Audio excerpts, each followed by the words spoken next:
Yesterday Diablo 4 received an update to 1.03 that brought several improvements to the game, showing that Blizzard is at least hearing a little feedback from the guys. However, there are still some fixes in Diablo that need to be improved. But let's talk about this new patch notes that improved a lot. The game brought a series of buffs to basically all classes. All classes were basically stronger. Almost all types of builds were buffed. New types of builds may appear after this buff. And improvements in the quality of life itself, which is something that the game lacks a lot from my point of view. Don't forget to leave your like, subscribe to the channel. Click on the first link in the description for you to participate in a Play 5. And let's go. So, the 1.03 patch brought a lot of things. 80% of this patch are bug fixes. There are several bug fixes, from bug fixes of dungeons, events, gameplays, co-op locations, quests and interface. Okay. These bugs may be an indirect nerf. Some things were bugged, others may be some indirect buffs to classes that were with some type of ability that didn't work right, for example, and these bugs will improve. However, what draws attention here are certainly the gameplay adjustments that Diablo 4 received. And it is here that we will comment on these good improvements of the game. What happens? There were improvements in the receiving of experiences. That is, you now gain more experience by completing a nightmare dungeon, and you also gain experience by defeating monsters in the nightmare dungeons.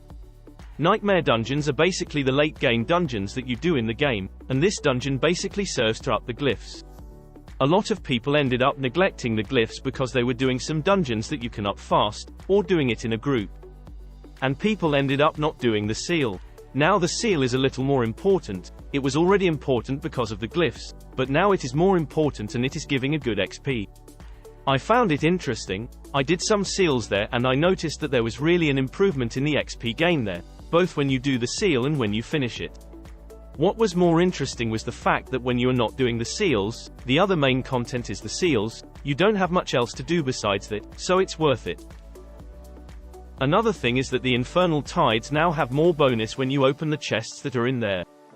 That is, you open the chest, you gain an experience. In addition to the legendaries, now you open the chests you also gain a little more experience than usual, so this kind of helps you to want to explore more the real tide. Because a lot of people took those two chests of 175 and stopped doing real tide there and would do other things, right?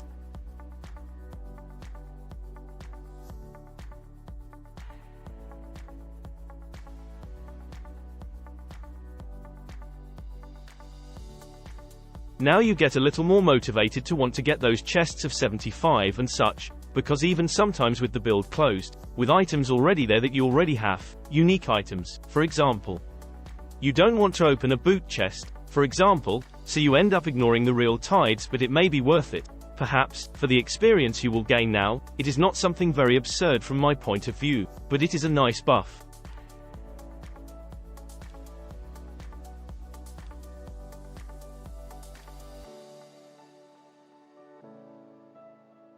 It also increased the experience reward when you complete those whispers of the trees, right?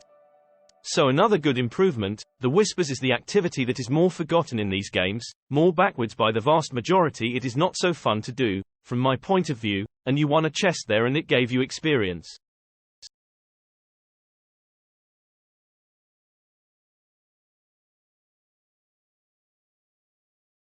I don't remember if it escalated, and now it has increased, which can be useful if people want to do it to get a little more XP. It is not a very viable reward to get XP. But for those who like it can help.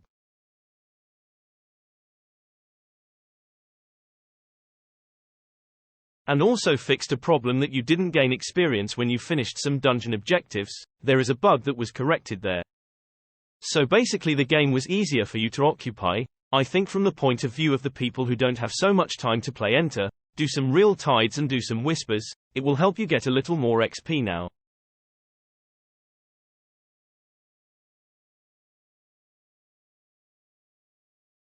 The most addicted players are already at level 100 and such. For example, I'm still at level 75. I stopped because of Final Fantasy other contents and such. I'm kind of returning now, going back to my addiction to the devil.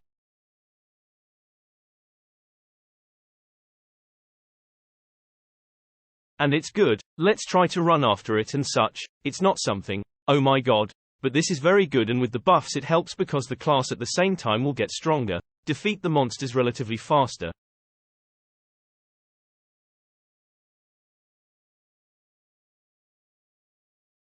And you will gain XP, that is, it will be easier for you to evolve in the game, get the maximum level. The first season is coming.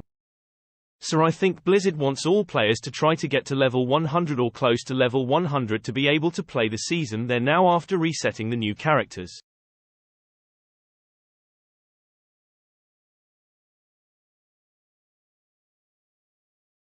Another good improvement that I liked here was that the bosses now that appear in the real tides, in the infernal tides, they now drop higher quality loot. There was like an insect that appeared to me and I faced it a few times and it never dropped anything good like that. Sometimes it dropped a legendary. But like, you lost a lot of time defeating it. It's not a mega difficult thing, but you lost a lot of time and it wasn't worth it, you know, so I went through the real tides and ignored that. However, now it's kind of worth it to face this boss. It may be worth it because it increased the loot. I don't know how much it was increased, if it was good or enough for you to want to do it, and we'll have to wait and see, but at least it gave a little more importance to this boss that appeared there, and that was basically useless, right? The players now, man, this one was very good. This is one of the best improvements. You can now teleport to the Nightmare Dungeons directly from the map.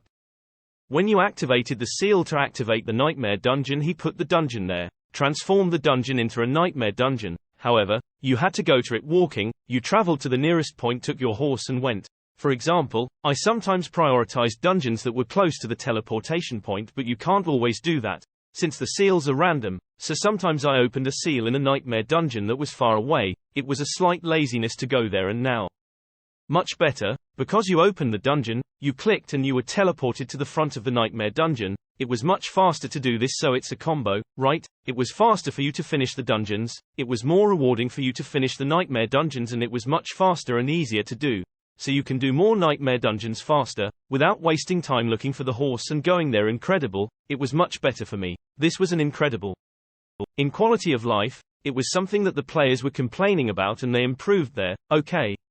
And another thing that I found very cool is that the bonus chests of the global bosses no longer have a level requirement. When you went to the last level of difficulty, which was Torment, and you faced those weekly bosses, those global bosses that are in the game, at the end you won a chest. This chest, however, it was level 80, so I had 3 chests there, 2 chests in the inventory that I have. Wait to get level 80 to open him.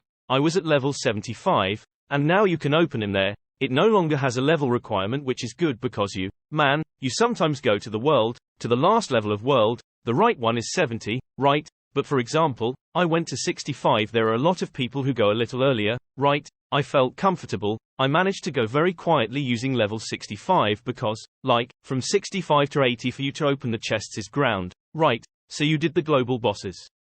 You were like, man, I got it here, but it wasn't rewarded because I'm just going to open it here at level 80. Not now, so I like this improvement here in the game, okay.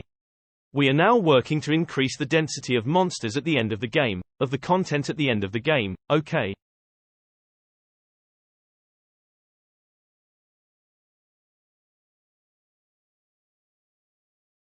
And we plan to introduce this at the beginning of Season 1, so we will also have an increase in elite monsters, right? Consequently, having a faster level, you will be able to make a much faster level of the game, right? After so many nerfs, Blizzard decided to accept that the guys want the PA in the game, so, like, Blizzard gave a lot of nerfs at the beginning of the game. Any dungeon that people found out was good for the PA, Blizzard would go there and nerf it very fast, man.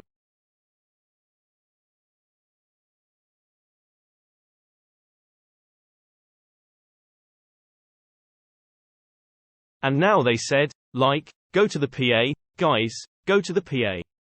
That Season 1 will arrive here, so it kind of opened the gates now for the guys to want the PA.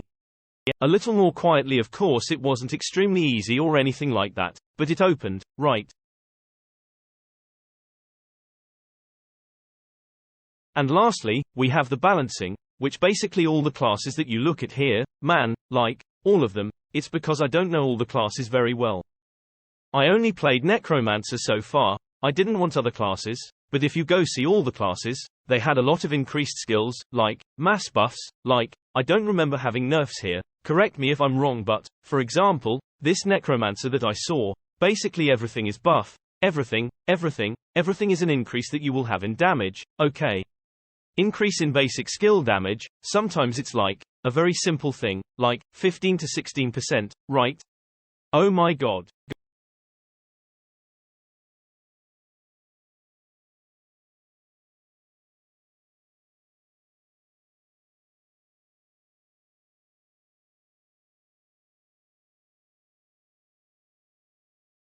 But there were other buffs that increased, like, look here, I don't know Rougi very well.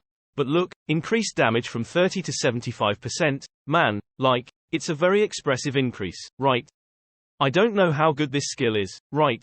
Maybe it wasn't so good to increase so much like that, but we can see that there are many increases in all classes. All classes are receiving, like, in various types of magic, increase, decrease in mana, increase in base damage, so, like, it was massive buffs.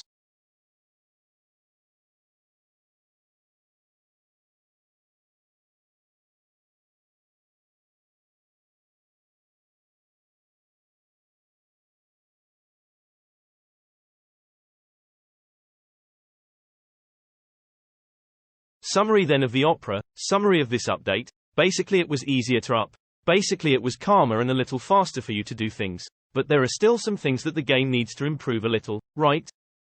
But like, I'm not even talking about a problem of gameplay, like, the issue of the automatic level that has the little problems that people complain about, I'm talking about quality of life. Diablo needs to improve his quality of life a little bit. I don't know if they're going to do that in Season 1. If they intend to do that, but for example, you don't have many expressive notifications on the screen, you don't have counters of when a Helltide is going to start, you end up using third party. I go to the Helltide site to see how long it takes to start a Helltide, right? So, like, the game doesn't give you that information, it was supposed to, the global boss will open at a certain time, a certain day, leave it on the menu, like, you don't have that clear information, you depend on always looking at the map and sometimes you lose the timing of things. So, like, there are several quality of life things that have to be improved, like, you can filter items in a better way, have more chest slots, but I hope Blizzard is listening, right? Because we are seeing that there was this little improvement in the Nightmare dungeons, so it may be that these feedbacks from the players can come later, right? Blizzard improved the quality of life of Diablo 4 a little bit, but that's it, right? Basically it was this update there, right? I'm playing a little bit. That's why I'm even informing here, right?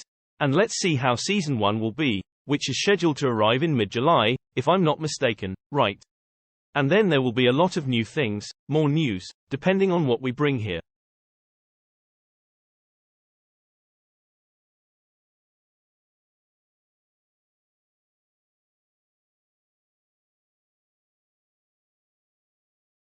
But that's it, my dears, I hope you enjoyed this video, a big kiss and a hug, a kiss on the butt. See you next time and bye.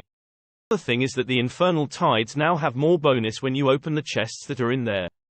That is, you open the chest, you gain an experience. In addition to the legendaries, now you open the chests you also gain a little more experience than usual, so this kind of helps you to want to explore more the real tide, because a lot of people took those two chests of 175 and stopped doing real tide there and would do other things, right? Now you get a little more motivated to want to get those chests of 75 and such, because even sometimes with the build closed, with items already there that you already have, unique items, for example. You don't want to open a boot chest, for example, so you end up ignoring the real tides, but it may be worth it. Perhaps, for the experience you will gain now, it is not something very absurd from my point of view, but it is a nice buff. It also increased the experience reward when you complete those Whispers of the Trees, right? So another good improvement, the Whispers is the activity that is more forgotten in these games, more backwards by the vast majority. It is not so fun to do, from my point of view, and you won a chest there and it gave you experience. I don't remember if it escalated, and now it has increased, which can be useful if people want to do it to get a little more XP. It is not a very viable reward to get XP, but for those who like it can help. And also fixed a problem that you didn't gain experience when you finished some dungeon objectives. There is a bug that was corrected there. So